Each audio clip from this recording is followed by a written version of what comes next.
Lezi izindaba zethembisa online.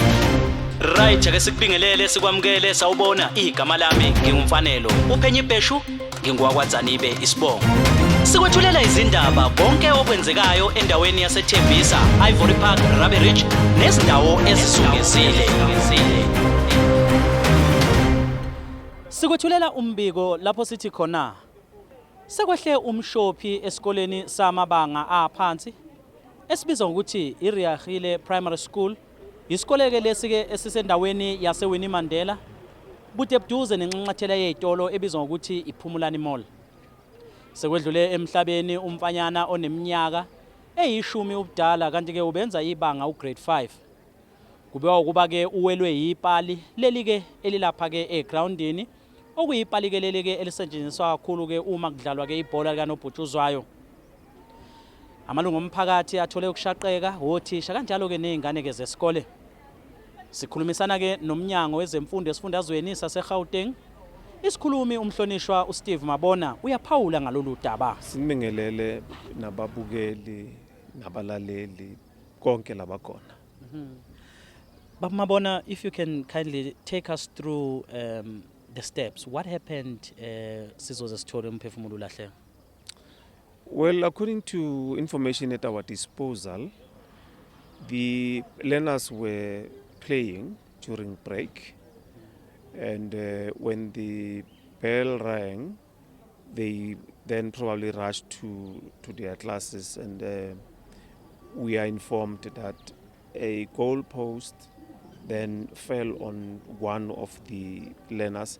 We don't know of the circumstances surrounding this incident.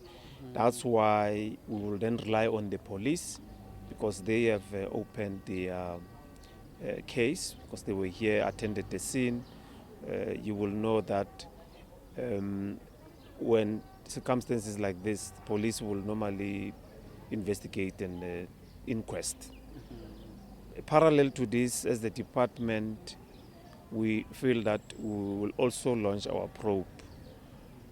For the one reason, we need to understand whether was there any supervision, who saw and what led to this. So sifuna nje ukwenza njalo simnyango ukuthi sithole ukuthi ngabe khona mhlambe omunye ongakenzi ebekufuza kwenze, bebakuphi abalingani bethu, babone ini, bezwe ini.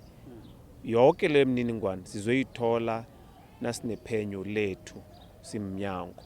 Asikwazi ukuthi mhlambe sithembele ephenyweni lamaphoyisa ngoba lona liqale zalo izinto, baqale lokhu nalokhu. Manje sibona ukuthi nathi simnyango siqalelele umndeni na bonke ababandakanyekayo lapha nomphakathi wazi nje ukuthi siphenya siya kuphi. Mr. Mabona, if you can kindly share the gender and also the age of the deceased. We are talking about a 10-year-old, it's a grade 5 boy learner, and we have been engaging with the family just to convey our condolences since we arrived here at the school. Also, offering them the support to say our psycho support is available for them as a family, and as well the entire school population, I'm talking about your children and our educators, will also be supported by our processes. So we will then be also visiting the family just to understand on all other arrangements that will then be undertaken for making sure that there is remembrance of a child, and there's a burial or funeral arrangement and all those which will normally go closer to the families as a school, as a district, and as a department. Kanti ke amalungu omphakathi aweneme neze ngesimo esikhona lapha njengalokhu ke ebalula ukuthi ke inkinga ezifana nazo lezi aqali ukwenzeka kulesi sikole noma ke singeqinisekise ake sizwe ke wona amalungu omphakathi uma ekhulumela. Thobela ausi. Ahe malome. Ukagona hore o di introduce mo mphakathing. Yes. Badudu dumelang ka moka community ya Winnie Mandela, South African as a whole, wa thembisa ka moka ka bophara. O a bolelang ke Virginia. Ke na le motswadi, ke nna motswadi wa ngwana o a tsenang ka mo sekolong sa Reagile.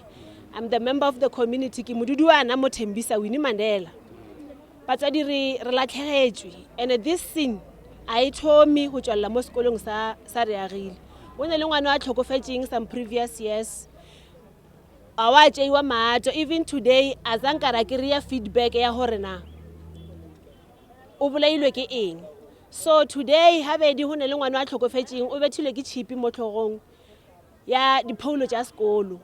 Ngwana ola o tlhokofetse since ngwana a tlhokofetse ka 11 past 12 to 1.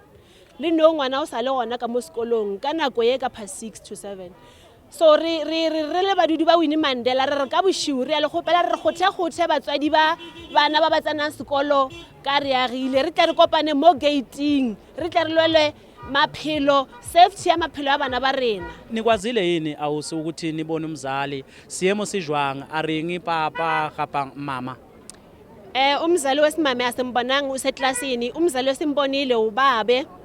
Sikhulume naye nje sizame ukukhuluma naye amazwi angakhoni next. Angakhona ukukhuluma kahle like uzubhlungu. And lo baba, I'm so sorry. I think unebo ma 39 years, 41 years, somewhere there. He's still young. Uluza umntana one 10 years. Kunzima lapha esikolweni ngapha unomntana omncane angane even a month.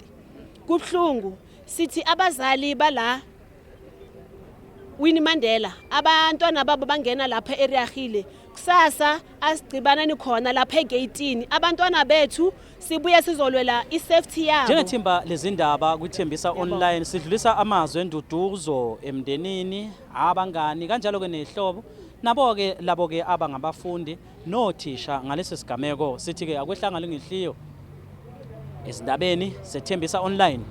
Ngingumfanelo uPhenyi Bheshu wakwaDzanibe.